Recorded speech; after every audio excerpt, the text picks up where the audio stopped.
പുതിയൊരു വീഡിയോയിലേക്ക് എല്ലാവർക്കും സ്വാഗതം. അങ്ങനെ കനകനോട് ആദർശ് പറയുന്നുണ്ടായിരുന്നു, ഇങ്ങനെ എൻ്റെ അമ്മ അവളെ സ്നേഹിച്ച് തുടങ്ങിയിട്ടുണ്ടെങ്കിൽ പിന്നെ ഏറ്റവും കൂടുതൽ നയനേനെ സ്നേഹിക്കുന്നത് എൻ്റെ അമ്മ തന്നെയായിരിക്കും. അതിനുള്ള സാഹചര്യം എന്തായാലും നമുക്ക് ദൈവങ്ങളായിട്ട് ഉണ്ടാക്കി തരും, നമ്മൾ പ്രാർത്ഥിക്കുന്ന ദൈവങ്ങൾ എന്നൊക്കെ പറഞ്ഞ് ഞാൻ എന്തായാലും പോയിട്ട് വരാമെന്ന് പറഞ്ഞ് ആദർശ് അവിടുന്ന് യാത്ര പറഞ്ഞ് അങ്ങ് പോവാണ്. അപ്പം നന്ദുവിനോട് കനക പറയുന്നുണ്ടായിരുന്നു, നവ്യമോളെ ഇങ്ങോട്ടൊന്നും കണ്ടില്ലല്ലോ എന്ന് പറയുമ്പോൾ നന്ദു പറയാണ്, അതിന് ചേച്ചിക്ക് അറിയില്ലല്ലോ, ഇങ്ങനെ നയനേച്ചിയാണ് കരൾ കൊടുക്കുന്നതെന്നുള്ള കാര്യം നവ്യേച്ചിക്ക് അറിയില്ലല്ലോ എന്ന് പറയാണ് കേട്ടോ. അപ്പം എന്തായാലും അറിയണ്ട, ഇനിയിപ്പം മോളെ ഇങ്ങനെ ഒരുപാട് സ്നേഹിക്കുന്നുണ്ട് അബി, അങ്ങനെ പാവം എന്നൊക്കെ പറഞ്ഞിട്ട് പറയാൻ കേട്ടോ. അബി ഇപ്പോഴും നവ്യനെ സ്നേഹിക്കുന്നുണ്ട് എന്നുള്ള ആ ഒരു വിശ്വാസത്തിലാണ് കനകയാണെങ്കിലും. അപ്പം ഇങ്ങനെ അവരെവിടെയെങ്കിലുമൊക്കെ ഇങ്ങനെ കറങ്ങാനോ എന്തെങ്കിലുമൊക്കെ പോയിട്ടുണ്ടാവും.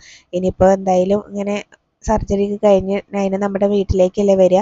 ആ സമയത്ത് അബി മോളെയും കൊണ്ട് നമ്മുടെ വീട്ടിലേക്ക് വരുമ്പോൾ മാത്രം കാര്യങ്ങൾ അറിഞ്ഞാൽ മതി, പാവം, അല്ലെങ്കിൽ അവളുടെ വയറ്റിലൊരു കുഞ്ഞുള്ളതല്ലേ, ഇങ്ങനത്തെ കാര്യങ്ങളൊന്നും അറിയണ്ട, അതുതന്നെയാണ് നല്ലതെന്നൊക്കെ പറഞ്ഞ് കനകയാണെങ്കിലും അങ്ങ് കരയുന്നുണ്ടായിരുന്നു. പിന്നീട് ആദർശ് വീട്ടിലേക്ക് വരികയാണ്. അപ്പം മുത്തശ്ശനാണെങ്കിലും അവിടെ തന്നെ ഇരിക്കുന്നുണ്ടാവും കേട്ടോ. വന്ന് കയറുമ്പോൾ തന്നെ ദേവയാനിയുടെ കാര്യങ്ങൾ ചോദിക്കുന്നുണ്ടായിരുന്നു. പിന്നെ ഇങ്ങനെ കരൾ കൊടുക്കാൻ വന്ന ആളുടെ സർജറി കഴിഞ്ഞു എന്നൊക്കെ പറയാണ്. അപ്പോൾ ആദർശ് പറയുന്നുണ്ടായിരുന്നു, ഞാൻ കയറി കണ്ടായിരുന്നു എന്നൊക്കെ പറയും, കുഴപ്പമൊന്നുമില്ല എന്നൊക്കെ പറഞ്ഞിട്ട് അങ്ങ് പറയാണ്. എന്തായാലും ഇങ്ങനെ എത്ര പെട്ടെന്ന് അങ്ങനെ ആ ആൾ മുന്നോട്ട് വന്നത് കരൾ കൊടുക്കാമെന്ന് പറഞ്ഞ് അതൊന്നും ഇങ്ങനെ ആവശ്യപ്പെടാതെ എനിക്കും അയാളെ ഒന്ന് കാണണം എന്നുണ്ട് എന്നൊക്കെ പറയുന്നുണ്ടായിരുന്നു കേട്ടോ മുത്തശ്ശനാണെങ്കിലും. പിന്നീട് മുത്തശ്ശി വന്നിട്ട് ചോദിക്കുന്നുണ്ടായിരുന്നു, നയനമോൾ അവിടെ തന്നെ ഇല്ലേ എന്നൊക്കെ ചോദിക്കട്ടോ. അപ്പോൾ അവിടെ ഉണ്ട് എന്നിങ്ങനെ പറയും. ആദർശനാണെങ്കിലും ഇങ്ങനെ കള്ളം പറയുന്നതുകൊണ്ട് തന്നെ അതിൻ്റേതായിട്ട് ചെറിയൊരു ബുദ്ധിമുട്ടൊക്കെ ഉണ്ടായിരുന്നു. പിന്നീട് മുത്തശ്ശനാണെങ്കിലും പറയുന്നുണ്ടായിരുന്നു, ഇനി ദേവയാനിയുടെ സ്വഭാവം ഇനിയെങ്കിലും ഒന്ന് മാറ്റാനായിട്ട് പറയണമെന്ന് പറയുമ്പോൾ അത് നമുക്ക് പറയാനല്ലേ പറ്റുള്ളൂ, അമ്മ ഒരിക്കലും ഇനി മാറാനൊന്നും പോകണില്ല എന്നൊക്കെ പറഞ്ഞിട്ട് ആദർശ് പറയാനുണ്ടോ. പിന്നെ നമുക്ക് പ്രാർത്ഥിക്കാൻ മാത്രമേ പറ്റുള്ളൂ എന്ന് പറയുന്നുണ്ടായിരുന്നു. പിന്നീട് നയനയുടെ കാര്യം ചോദിക്കുന്നു, നയന അവിടെ ഇല്ലേ എന്ന് ചോദിക്കുമ്പോൾ ആദർശ് പറയുന്നുണ്ടായിരുന്നു, അവിടെ ഉണ്ട്, ഇനിയിപ്പോൾ കുറച്ച് ദിവസം അവളുടെ വീട്ടിൽ ആയിരിക്കും എന്ന് പറയട്ടോ. അപ്പോൾ അതെന്താന്ന് ചോദിക്കുമ്പോൾ, അല്ല ഞാനാണ് ഇങ്ങനെ അവളോട് അവളുടെ വീട്ടിൽ പോയി നിൽക്കാൻ പറഞ്ഞത്, ഇങ്ങോട്ട് വന്നിട്ടുണ്ടെങ്കിൽ ഇങ്ങനെ അപ്പച്ചി ഇളയമ്മയൊക്കെ അവളെ കുറ്റപ്പെടുത്തുമല്ലോ, അതുകൊണ്ടാണെന്ന് ഇങ്ങനെ ആദർശ് ഒരു കള്ളം പറയാൻ കേട്ടോ. അപ്പോൾ ആ സമയത്താണെങ്കിലും പിന്നീട് ആദർശ് പറയുന്നുണ്ടായിരുന്നു, എനിക്കിങ്ങനെ ഇന്ന് അമ്പലത്തിൽ ഒരു ശയന പ്രദക്ഷിണ ഉണ്ട്, അത് നേരത്തെ അച്ഛനാണ് ചെയ്തത്, ഇന്നിപ്പോൾ ഞാനാണ് നയനയ്ക്കും അമ്മയ്ക്കും വേണ്ടിയിട്ട് അത് ചെയ്യുന്നത് എന്നിങ്ങനെ പറയുമ്പോൾ മുത്തശ്ശൻ ചോദിക്കുന്നുണ്ടായിരുന്നു, അതിന് നയനയ്ക്ക് എന്താണെന്ന് ചോദിക്കട്ടെ. അപ്പോൾ പെട്ടെന്ന് തന്നെ ആദർശ് പറയുന്നുണ്ടായിരുന്നു, ഏയ് ഒന്നുമില്ല, അമ്മ എപ്പോഴും നയനേനെ ഇങ്ങനെ ദേഷ്യത്തോടെയാണല്ലോ കാണുന്നത്, അപ്പം അതുകൊണ്ട് അവർ ഇങ്ങനെ തമ്മിൽ സ്നേഹമാവാൻ വേണ്ടിയിട്ടാണ് എന്ന് പറയാണ്. അപ്പോൾ അതിനുശേഷം മുത്തശ്ശിയാണെങ്കിലും പറയുന്നുണ്ടായിരുന്നു, അതിനിങ്ങനെ നയനമോള് നിൻ്റെ അമ്മയിൽ നിന്ന് അകന്ന് പോവല്ലല്ലോ, അടുക്കല്ലേ, മോളാണല്ലോ ദേവയാനിക്ക് ഇങ്ങനെ ബ്ലഡ് കൊടുത്തത് എന്നുള്ള കാര്യങ്ങളൊക്കെ പറയുകയാണ്. അപ്പോൾ എന്തായാലും മുത്തശ്ശി പറയുന്നുണ്ടായിരുന്നു, ഇനി ദൈവത്തിന് കൊടുത്ത വാക്കല്ലേ, അത് തെറ്റിക്കാൻ നിൽക്കണ്ടെന്ന് പറഞ്ഞ് ഇനി ആദർശം ഉണ്ടെങ്കിൽ പോകുന്ന സമയത്ത് മുത്തശ്ശിനോട് പറയുന്നുണ്ടായിരുന്നു, അവന് നല്ല സങ്കടമുണ്ട്, അവൻ ഏറ്റവും കൂടുതൽ ഇങ്ങനെ സ്നേഹിച്ചിരുന്നത് അവൻ്റെ അമ്മേനെയാണല്ലോ എന്നൊക്കെ പറയാണ്. പിന്നീട് അമ്മയുടെയും ഭാര്യയുടെയും നടുവിൽ കിടന്നിങ്ങനെ ബുദ്ധിമുട്ടുന്ന ആ കാര്യങ്ങളും ഒക്കെ പറയുന്നുണ്ടായിരുന്നു കേട്ടോ. അതിൻ്റെ ഒരു സങ്കടം കൂടി ഉണ്ട് എന്ന് പറയുന്നുണ്ടായിരുന്നു. പിന്നീട് വേണു ആണെങ്കിൽ അനാമികേനെ ഉപദേശിക്കുകയാണ്. ആദ്യം ദേവയാനിയുടെ കാര്യങ്ങളൊക്കെ പറയുന്നുണ്ടായിരുന്നു, ഇങ്ങനെ ആന്തരിക അവയവങ്ങൾക്കൊക്കെ കേടുപാട് പറ്റുന്ന വിഷമാണ് ഉള്ളിൽ ചെന്നിട്ടുള്ളത് എന്നൊക്കെ പറയുമ്പോൾ അനാമിക ചോദിക്കുന്നുണ്ടായിരുന്നു, അച്ഛനല്ലേ പറഞ്ഞത് ഇങ്ങനെ ആൾ തട്ടിപ്പോവൊന്നുമില്ല, ഒന്നും സംഭവിക്കില്ല എന്നൊക്കെ, ഇങ്ങനെ കിടപ്പിലാവുക മാത്രമേ ചെയ്യുള്ളൂ എന്നൊക്കെ അല്ലേ പറഞ്ഞതെന്നൊക്കെ പറയുമ്പോൾ അതിന് ദേവയാനിക്കൊരു 10-45 വയസ്സ് കാണില്ലേ, അതുകൊണ്ടാണെന്ന് പറയാണ്ട്. അപ്പോൾ നവ്യാണ് അത് കുടിച്ചിരുന്നതെന്നുണ്ടെങ്കിൽ അവളുടെ വയറ്റിലെ കുഞ്ഞ് പോയി ഒന്ന് കിടക്ക മാത്രമേ ചെയ്യുള്ളായിരുന്നു എന്ന് പറയും. പിന്നീട് വേണു പറയുന്നുണ്ടായിരുന്നു, ഇനിയിപ്പോൾ കരൾ മാറ്റി വെച്ചാലും ഇങ്ങനെ ദേവയാനിയുടെ കാര്യം കുറച്ച് കഷ്ടത്തിലാവുമെന്ന് എനിക്ക് സംശയമുണ്ടെന്ന് പറയുമ്പോൾ അങ്ങനെയൊന്നും പറയരുത് എന്ന് രേവതി പറയാണ് കേട്ടോ. അവർക്ക് ദേവയാനീനെ അവിടെ ആവശ്യമുണ്ടല്ലോ, അപ്പോൾ അതുകൊണ്ട് തന്നെ അങ്ങനെ പറയുന്നുണ്ടായിരുന്നു, അവരവിടെ വേണം എന്ന് പറയാണ് കേട്ടോ, എന്നാലേ നമ്മുടെ കാര്യങ്ങളൊക്കെ നടക്കുകയുള്ളൂ എന്നുള്ള രീതിയിലൊക്കെ സംസാരിക്കുകയാണ്. പിന്നീട് ദേവയാനിക്ക് കരൾ കൊടുക്കാൻ വന്നത് ഒരു 10-23 വയസ്സുള്ള ഒരു പെൺകുട്ടിയാണ് എന്നാണ് പറഞ്ഞത് എന്നൊക്കെ പറയും കേട്ടോ. അപ്പോൾ അവരിങ്ങനെ ഒന്നും ആവശ്യപ്പെട്ടില്ല എന്നൊക്കെ പറഞ്ഞത് ചിലപ്പോൾ കള്ളായിരിക്കും, അങ്ങനെ ഒന്നും ആവശ്യപ്പെടാതെ ആരും ഒന്നും ചെയ്തു കൊടുക്കില്ലല്ലോ, അപ്പോൾ അവർ ചിലപ്പോൾ കോടികളൊക്കെ ആവശ്യപ്പെട്ടിട്ടുണ്ടാവും എന്ന് പറയണം. അപ്പോൾ അനാമിക പറയുന്നുണ്ടായിരുന്നു, ഇങ്ങനെ 1000 കോടിയുടെ പുറത്ത് വരും അവരുടെ ആസ്തി, പിന്നെ അവർക്ക് അതിൽ നിന്ന് 1 കോടി കൊടുത്തുകൊണ്ട് ഒരു കുഴപ്പമില്ലല്ലോ എന്നൊക്കെ ഇങ്ങനെ വേണുവിനോട് പറയുമ്പോൾ അങ്ങനെ ഉണ്ടാവില്ല, പക്ഷേ നമുക്ക് ഇപ്പോൾ 1 കോടി പോയിട്ട് 50 ലക്ഷം കിട്ടിയാലോ അത് ലോട്ടറിയാണ്, നമ്മുടെ അവസ്ഥ ഇപ്പം അങ്ങനെയാണ് എന്നൊക്കെ പറഞ്ഞിട്ട് അനാമികേനെ കുറേ ഉപദേശിക്കുന്നുണ്ടായിരുന്നു. അനീനെ സ്നേഹിക്കാനും അങ്ങോട്ട് തിരിച്ചു പോകാനും ഒക്കെ പറയുന്നുണ്ടായിരുന്നു കേട്ടോ. അപ്പോൾ അനാമിക പറയുന്നുണ്ടായിരുന്നു, ഞാൻ അങ്ങോട്ട് അവൻ വിളിക്കാതെ ഇങ്ങനെ ഞാൻ പോകണമെന്നാണോ അച്ഛൻ പറയുന്നത് എന്നൊക്കെ ചോദിക്കുകയാണ് കേട്ടോ. അതൊക്കെ പറയുമ്പോഴും രേവതി പറയുന്നുണ്ടായിരുന്നു, ഇങ്ങനെ മോൾ അങ്ങോട്ട് ഈ സമയത്ത് പോകാതിരുന്നത് നന്നായി, അല്ലെങ്കിൽ പിന്നെ മോളുടെ കരൾ കൊടുക്കാൻ ഇങ്ങനെ മോളോട് അവൻ പറഞ്ഞേനെ എന്നൊക്കെ പറയും കേട്ടോ. എന്തായാലും ഇങ്ങനെ വല്യമ്മയ്ക്ക് കരൾ കൊടുക്കാൻ വന്നവർക്ക് 100 കോടി പുണ്യം കിട്ടും എന്നൊക്കെ അനാമിക അങ്ങ് പറയുന്നുണ്ടായിരുന്നു. പിന്നീട് അതുപോലെ തന്നെ അനാമികയ്ക്ക് കുറേ ഉപദേശം കൊടുക്കുന്നുണ്ടായിരുന്നു. അങ്ങോട്ട് തിരിച്ചു പോകണം, അനീനെ നന്നായിട്ട് സ്നേഹിക്കണം, അപ്പം നിങ്ങൾ കല്യാണത്തിന് മുന്നേ ഇങ്ങനെ പ്രേമിച്ച് നടന്നല്ലോ, അത് നിന്റെ മിടുക്ക് തന്നെയാണ്, പിന്നെ കല്യാണശേഷം എന്താ പിന്നെ അവനോട് സ്നേഹമില്ലാതായത് എന്നൊക്കെ ചോദിക്കുമ്പോൾ അതിന് കാരണം ആ നന്ദുവാണ്, അവനിപ്പോഴും ഇങ്ങനെ അവളെ മനസ്സിലിട്ടുകൊണ്ട് നടക്കുകയാണ്, അപ്പോൾ എന്നോട് ഇങ്ങനെ മാന്യമായിട്ട് നിന്നാലേ ആ തിരിച്ചും മാന്യത ഞാൻ കൊടുക്കുള്ളൂ എന്ന് പറയുന്നുണ്ടായിരുന്നു. അപ്പോൾ വേണു പറയുന്നുണ്ടായിരുന്നു, നിങ്ങൾക്ക് എത്രയും പെട്ടെന്ന് ഒരു കുഞ്ഞ് ജനിക്കണം എന്നൊക്കെ പറയുമ്പോൾ അനാമികയ്ക്ക് അത് ഇഷ്ടാവുന്നില്ല കേട്ടോ. എന്നോട് എങ്ങനെയാണോ പെരുമാറുന്നത് അതിനനുസരിച്ച് മാത്രമേ ഞാനും അവനോട് അങ്ങോട്ട് പെരുമാറുള്ളൂ, അല്ലെങ്കിൽ പിന്നെ അവൻ്റെ കുഞ്ഞിനെ പ്രസവിക്കാൻ അവൻ വേറെ ആരെങ്കിലും നോക്കേണ്ടി വരും എന്നൊക്കെ പറഞ്ഞ് ദേഷ്യത്തിൽ അവിടെ നിന്ന് എണീറ്റ് പോവുകയാണ്. അപ്പോൾ വേണു ആണെങ്കിലും പറയുന്നുണ്ടായിരുന്നു, ഇങ്ങനെ അവളെ എങ്ങനെയെങ്കിലുമൊക്കെ കാര്യങ്ങൾ പറഞ്ഞ് മനസ്സിലാക്കി ഒരു 4-5 വർഷം അവിടെ പിടിച്ചു നിർത്തണം, എന്നാലേ നമ്മുടെ കാര്യങ്ങൾ നടക്കുകയുള്ളൂ എന്ന് പറയുന്നുണ്ടായിരുന്നു കേട്ടോ രേവതിനോട്.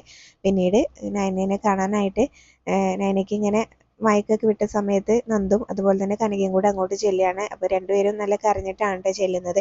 അപ്പോൾ എന്തിനാ അമ്മ ഇങ്ങനെ കരയുന്നത് എന്ന് ചോദിക്കുകയാണ് ആദ്യം കനകയോട്. പിന്നീട് നന്ദുവിനോട് ചോദിക്കുന്നുണ്ടായിരുന്നു, നീ നല്ല ധൈര്യമുള്ള കുട്ടിയല്ലേ, പിന്നെ എന്തിനാ നീ കരയുന്നത്, ചേച്ചി ചെയ്തത് നല്ലൊരു കാര്യമല്ലേ എന്നൊക്കെ പറഞ്ഞിട്ട് പറയാണ്. പിന്നെ അച്ഛനൊന്നും അറിഞ്ഞില്ലല്ലോ എന്ന് ചോദിക്കുമ്പോൾ അറിഞ്ഞിട്ടില്ല, ഇടയ്ക്ക് ഇങ്ങനെ വിളിക്കുന്നുണ്ടായിരുന്നു. അപ്പോൾ ഇങ്ങനെ ആദർശ് മോൻ്റെ അമ്മയ്ക്ക് ഇങ്ങനെ സർജറിക്ക് നടക്കുന്നതുകൊണ്ട് ഞങ്ങൾ ഇവിടെ നിൽക്കുക എന്ന് മാത്രമേ പറഞ്ഞിട്ടുള്ളൂ എന്ന് പറയും. ഇനിയിപ്പോൾ ഇടയ്ക്ക് എങ്ങാനും ഇങ്ങോട്ട് കയറി വരുമെന്നൊന്നും അറിയില്ല എന്ന് പറയുമ്പോൾ അതിന് പറയുന്നുണ്ടായിരുന്നു, അങ്ങനെ കയറി വന്നാലും ഞാൻ വീട്ടിലാണെന്ന് പറഞ്ഞാൽ മതി, വീട്ടിലേക്ക് അച്ഛൻ വരാനുള്ള സാധ്യത ഇല്ലല്ലോ എന്ന് പറയുന്നുണ്ടായിരുന്നു. പിന്നീട് അതുപോലെ തന്നെ ഇങ്ങനെ ആദർശേട്ടനും അതുപോലെ തന്നെ അച്ഛനൊക്കെ നല്ല വിഷമത്തിലാണ്. അമ്മ അവരെ ഇങ്ങനെ എന്തെങ്കിലും പറഞ്ഞായിരുന്നോ എന്ന് ചോദിക്കട്ടോ. അപ്പോൾ അത് ഞാൻ എൻ്റെ വിഷമത്തിൽ ഇങ്ങനെ പറഞ്ഞു പോയി എന്ന് കനക പറയുന്നുണ്ടായിരുന്നു. അങ്ങനെയൊന്നും പറയരുത്, ഇങ്ങനെ ഞാൻ എൻ്റെ ഇഷ്ടത്തിനാണ് എല്ലാം ചെയ്തത്, ഇങ്ങനെ അവരെ ഇങ്ങനെ ഇനി വിമർശിക്കരുത് എന്നൊക്കെ പറയുകയാണ് കേട്ടോ. അപ്പോൾ ഇനി എന്തായാലും അങ്ങനെയൊന്നും പറയില്ല എന്ന് കനകയും പറയുന്നുണ്ടായിരുന്നു.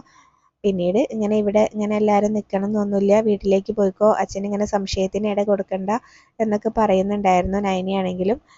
അപ്പോൾ കനക പറയുന്നുണ്ടായിരുന്നു, അങ്ങനെ പെട്ടെന്ന് അങ്ങ് പോകാൻ തോന്നുന്നില്ല എന്ന് പറയുന്നുണ്ടായിരുന്നു കേട്ടോ. പിന്നീട് എന്തായാലും അവരവിടെ നിന്ന് അങ്ങ് പോകുന്ന സമയത്ത് ഇങ്ങനെ ആദർശേട്ടൻ അവിടെ ഇല്ലേ എന്നൊക്കെ ചോദിക്കുകയാണ്. അപ്പോൾ ആദർശേട്ടൻ ഇടയ്ക്ക് ചേച്ചീനെ ഇങ്ങനെ കാണാൻ വന്നിട്ടുണ്ടായിരുന്നു. ആ സമയത്ത് ഇങ്ങനെ ചേച്ചി നല്ല മയക്കത്തിലായിരുന്നു എന്ന് പറയും. അപ്പോൾ നയനിയാണെങ്കിലും പറയുന്നുണ്ടായിരുന്നു, ഇപ്പം എൻ്റെ മയക്കൊക്കെ വിട്ടല്ലോ, എനിക്ക് ആദർശേട്ടനെ ഒന്ന് കാണണം എന്ന് പറയുമോ എന്ന് പറയും. അപ്പോൾ എന്തായാലും ഞങ്ങൾ പുറത്ത് തന്നെ ഉണ്ട് എന്ന് പറഞ്ഞിട്ട് അവർ അവിടെ നിന്ന് അങ്ങ് ഇറങ്ങുകയാണ്. പിന്നീട് നന്ദും കനികയും കൂടെ ദേവയാനിനെ കാണാനാണ് ചെല്ലുന്നത്. അവരെ കാണുന്നത് ദേവയാനിക്ക് ഇഷ്ടപ്പെടുന്നില്ല. എന്നിട്ട് ചോദിക്കുന്നുണ്ടായിരുന്നു, എൻ്റെ മനസ്സ് നിങ്ങൾക്ക് നന്നായിട്ട് അറിയാം, പിന്നെ എന്തിനാ എന്നെ ചൊടിപ്പിക്കാൻ വേണ്ടിയിട്ട് വീണ്ടും വീണ്ടും ഇങ്ങോട്ട് കയറി വരുന്നത് എന്നൊക്കെ ചോദിക്കുകയാണ്. കനക പറയുന്നുണ്ടായിരുന്നു, ഈ സമയത്ത് ഇങ്ങനെയൊന്നും സംസാരിക്കരുത് എന്നൊക്കെ പറയുമ്പോൾ എന്തായാലും നിൻ്റെ മോളുടെയൊക്കെ പ്രാർത്ഥന ഫലിച്ചു എന്നാണ് തോന്നുന്നത്, അതുകൊണ്ടാണല്ലോ ഇങ്ങനെ സുഖമായിട്ട് വന്നാൽ എനിക്ക് പെട്ടെന്ന് വീണ്ടും സുഖമില്ലാതായത് എന്ന് പറയാണ്. അപ്പോഴാണ് കേട്ടോ കനക പറയുന്നത്, അനന്തപുരിയിൽ ഇങ്ങനെ നല്ല മനസ്സില്ലാത്ത ആളുകളും ഉണ്ട്, അത് മനസ്സിലാക്കാൻ ഇതുവരെ ആദർശ് മോൻ്റെ അമ്മയ്ക്ക് പറ്റിയിട്ടില്ല, അതാണെന്ന് പറയുമ്പോൾ ആളുകളെ മനസ്സിലാക്കിയെടുത്തോളം എനിക്ക് മതിയായിട്ടുണ്ട് എന്ന് പറയാണ്. എന്നിട്ട് പിന്നെ പറയുന്നുണ്ടായിരുന്നു, ഇങ്ങനെ അവിടെ അനന്തപുരി തറവാട് നല്ല രീതിയിൽ തന്നെയാണ് പോയിക്കൊണ്ടിരുന്നത്, പക്ഷെ അവിടേക്ക് 2 എണ്ണം ഇങ്ങനെ കയറി വന്നതോടുകൂടി എല്ലാ മനസ്സമാധാനം പോയി എന്ന് പറയാണ്. എന്നിട്ട് അതിൻ്റെ കൂട്ടത്തിൽ തന്നെ പറയുന്നുണ്ടായിരുന്നു, 2 എണ്ണം കയറി വന്നതിൻ്റെ പിറകെ ഇനിയിപ്പോൾ 3ാമത് ഒരുത്തിനെയും കൂടി അങ്ങോട്ട് ഇങ്ങനെ കയറ്റി വിടാൻ നോക്കിയല്ലോ, നീയും നിൻ്റെ മകളും കൂടി, ഇപ്പോഴും അതിനല്ലേ ശ്രമിച്ചുകൊണ്ടിരിക്കുന്നത്, അനാമിക മോളെ അവിടുന്ന് പുറത്താക്കാൻ എന്ന് പറയും. എന്നിട്ട് പിന്നീട് പറയുന്നുണ്ടായിരുന്നു, അനാമിക മോൾ എനിക്ക് കരൾ തരാനും ബ്ലഡ് തരാനും ഒക്കെ തയ്യാറായിരുന്നു എന്നും കൂടെ പറയുന്നുണ്ടായിരുന്നു കേട്ടോ. അപ്പോൾ അതുകൊണ്ട് തന്നെ ഇങ്ങനെ ആര് പുറത്ത് പോയാലും അനാമിക മോള് ആ വീട്ടിൽ എന്നും അവിടെ തന്നെ കാണും, ഞാൻ മരിക്കുവോളം ഇങ്ങനെ എൻ്റെ മനസ്സിൽ അനാമിക മോൾക്ക് മരുമകൾ എന്നുള്ള സ്ഥാനം ഞാൻ കൊടുക്കും എന്നൊക്കെ പറയുന്ന സമയത്ത് കനയ്ക്കാണെങ്കിലും ഭയങ്കര സങ്കടമാവുന്നുണ്ട്. നന്ദുവിനും ആകെ ദേഷ്യമൊക്കെ വരുന്നുണ്ട്. പിന്നീട് ഒന്നും അങ്ങ് തിരിച്ച് പറയാൻ പറ്റില്ലല്ലോ, അപ്പോൾ അതുകൊണ്ട് ഇങ്ങനെ മിണ്ടാതെ നിൽക്കുകയാണ്. പിന്നീട് ദേവയാനി അതൊക്കെ പറഞ്ഞു കഴിഞ്ഞിട്ട് കനക പറയുന്നുണ്ടായിരുന്നു, ഇനിയിപ്പോൾ ഞങ്ങളൊന്നും പറയുന്നില്ല, ഇങ്ങനെ ഓപ്പറേഷന് പോകുന്നതിന് മുന്നേ എനിക്കിങ്ങനെ ചേച്ചീനെ ഒന്ന് കാണണം എന്നുണ്ടായിരുന്നു എന്നൊക്കെ പറഞ്ഞിട്ട് നമുക്ക് പോവാന്ന് പറഞ്ഞ് നന്ദുവിനോട് അങ്ങ് പറഞ്ഞിട്ട് അവർ പുറത്തേക്ക് ഇറങ്ങുകയാണ് കേട്ടോ. അവർ ദേവയാനീനെ കണ്ട് പുറത്തേക്ക് ഇറങ്ങുമ്പോഴാണ് ആദർശ് വീട്ടിൽ പോയിട്ട് തിരിച്ചു വരുന്നത്. അപ്പം നൈനമോൾ ഇങ്ങനെ മോനെ ഒന്ന് കാണണം എന്ന് പറഞ്ഞിട്ടുണ്ട്, ഞങ്ങൾ കയറി കണ്ടായിരുന്നു എന്ന് പറയുമ്പോൾ ആദർശ് നൈനയ്ക്ക് എങ്ങനെയുണ്ടെന്നൊക്കെ ചോദിക്കുമ്പോൾ കുഴപ്പമൊന്നുമില്ല എന്ന് പറയും. പിന്നീട് മോൻ്റെ അമ്മേനെയും കണ്ടിട്ടാണ് ഞങ്ങളിപ്പോൾ ഇങ്ങനെ ഇങ്ങോട്ട് വന്നത്, പക്ഷേ മോൻ്റെ അമ്മയ്ക്ക് ഇപ്പോഴും ഞങ്ങളോട് ദേഷ്യമാണ് എന്ന് പറയുമ്പോൾ അത് അങ്ങനെ വരുള്ളൂ എന്ന് അറിയാമല്ലോ, പിന്നെ എന്തിനാ ഇപ്പം അങ്ങോട്ട് അമ്മേനെ കാണാൻ പോയത്, അമ്മ സത്യം അറിയാത്തിടത്തോളം കാലം അമ്മ ഇങ്ങനെ നിങ്ങളോട് ദേഷ്യം മാത്രമേ കാണിക്കുള്ളൂ, അപ്പോൾ അതറിഞ്ഞുകൊണ്ട് ഇങ്ങനെ അങ്ങോട്ട് പോവേണ്ട കാര്യമില്ല എന്നുള്ള രീതിയിൽ സംസാരിക്കുകയാണ്. അപ്പോൾ എന്തായാലും അങ്ങനെയൊക്കെ പറഞ്ഞത് ഇങ്ങനെ നന്ദുവിനും ഒക്കെ വിഷമമായി എന്ന് പറയുന്നുണ്ടായിരുന്നു കേട്ടോ. അപ്പോൾ പിന്നീട് എന്തായാലും അമ്മയുടെ സ്വഭാവം അറിയാലോ, അതുകൊണ്ടാണ് ഇവിടുത്തെ ഡോക്ടർമാർക്കും ഒക്കെ അറിയാം അമ്മയും നയനയും തമ്മിലുള്ള പ്രശ്നം. അതുകൊണ്ട് തന്നെ ഡോക്ടർമാരും ഒക്കെ ഇങ്ങനെ അവരുടെ പിണക്കം മാറ്റാൻ വേണ്ടിയിട്ട് ഇങ്ങനെ ശ്രമിക്കുന്നുണ്ട്. പ്രത്യേകിച്ച് നയനയാണ് കരളും ബ്ലഡൊക്കെ അമ്മയ്ക്ക് കൊടുത്തതെന്ന് അറിഞ്ഞതിൻ്റെ ശേഷം എന്നൊക്കെ പറയുകയാണ്. അപ്പം പിന്നെ ആദർശാണെങ്കിലും കനകയോട് പറയുന്നുണ്ടായിരുന്നു, ഇനിയിപ്പോൾ അമ്മയുടെ വാക്ക് കേട്ട് ഞാൻ ഇങ്ങനെ നയനേനെ ഇങ്ങനെ തള്ളി പറയാനോ ഇങ്ങനെ വിഷമിപ്പിക്കാനോ ഒന്നും പോകുന്നില്ല എന്നുള്ളൊരു ഉറപ്പും കൂടെ കൊടുക്കുകയാണ്. പിന്നെ ഇനിയിപ്പോൾ ഇങ്ങനെ അമ്മയുടെ ഇതൊക്കെ കണ്ടിട്ടായിരിക്കും ചിലപ്പോൾ ദൈവങ്ങൾ അമ്മയ്ക്ക് കൊടുത്ത ശിക്ഷയായിരിക്കും ഇത്, അമ്മ ഇങ്ങനെ നയനേനെ മനസ്സിലാക്കാൻ വേണ്ടിയിട്ട് എന്നുള്ള ആ ഒരു രീതിയിൽ സംസാരിക്കുന്നുണ്ടായിരുന്നു. പിന്നെ എന്തായാലും ഞാൻ നയനേനെ ഒന്ന് കണ്ടിട്ട് വരാമെന്ന് പറഞ്ഞിട്ട് അവിടെ നിന്ന് അങ്ങ് പോവുകയാണ് കേട്ടോ. ആദർശാണെങ്കിലും കനയ്ക്കാണെങ്കിലും ഭയങ്കര സങ്കടം ഉണ്ടായിരുന്നു. പിന്നെ ആദർശ് നേരെ നയനയുടെ അടുത്തേക്കാണ് ചെല്ലുന്നത്. നയന ഇങ്ങനെ കണ്ണടച്ച് കിടക്കുകയായിരിക്കും. അപ്പോൾ നയനയുടെ കൈയൊക്കെ ഇങ്ങനെ എടുത്ത് പിടിച്ചിങ്ങനെ നിൽക്കുന്ന സമയത്താണ് കേട്ടോ നയന കണ്ണ് തുറക്കുന്നത്. ആദർശിനെ കാണുമ്പോൾ തന്നെ നയനയ്ക്ക് ഭയങ്കര സങ്കടമാവുന്നുണ്ട്. അപ്പോൾ നയന പറയുകയും ചെയ്യുന്നുണ്ടായിരുന്നു, ഞാൻ പറഞ്ഞില്ലേ എനിക്കൊരു കുഴപ്പമുണ്ടാവില്ല എന്ന്, എന്താ സംഭവിച്ചതെന്ന് ഞാൻ ഒന്നും അറിഞ്ഞില്ല എന്ന് പറയുമ്പോൾ ആദർശ് പറയുന്നുണ്ടായിരുന്നു, അത് പിന്നെ എങ്ങനെ അറിയാനാ, മയക്കി കെടുത്തിയിട്ടല്ലേ സർജറി ചെയ്യുന്നത് എന്നൊക്കെ പറയുകയാണ്. പിന്നെ അതുപോലെ തന്നെ നന്ദുവിനും അമ്മയ്ക്കൊക്കെ ഭയങ്കര വിഷമമുണ്ട് എന്നിങ്ങനെ ആദർശ് പറയുന്ന സമയത്ത്, അത് പിന്നെ ഇല്ലാതിരിക്കുമോ, എന്നെ സ്നേഹിക്കുന്നവർക്ക് ഇങ്ങനെ വിഷമം കാണില്ലേ, ആദർശേട്ടന് വിഷമമില്ലേ എന്നൊക്കെ ചോദിക്കാറുണ്ട്. അപ്പോൾ അങ്ങനെ കൂടുതൽ സംസാരിക്കുകയൊന്നും വേണ്ട.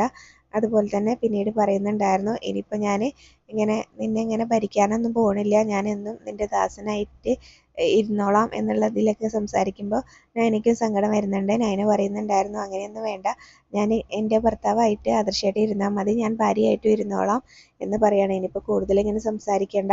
പിന്നെ ആദർശ് പറയുന്നുണ്ടായിരുന്നു, ഇനി കൂടുതൽ സംസാരിക്കേണ്ട, ഇങ്ങനെ അധികം സന്ദർശകരൊന്നും വരാത്തതാണ് നല്ലത്, ഇങ്ങനെ ഇൻഫെക്ഷൻ വരാൻ സാധ്യതയുണ്ട് എന്ന് പറയട്ടെ. അപ്പോൾ ഞാൻ എന്തായാലും പുറത്ത് കാണും എന്ന് പറഞ്ഞിട്ട് ആദർശ് അവിടെ നിന്ന് അങ്ങ് പോകാനായിട്ട് തുടങ്ങുകയാണ്. അപ്പോൾ നയനയാണെങ്കിലും ഇങ്ങനെ ആദർശിനെ ഇങ്ങനെ സങ്കടത്തോടു കൂടി നോക്കുകയാണ്. അവിടെയാണ് ഇന്നത്തെ എപ്പിസോഡ് അവസാനിച്ചത്.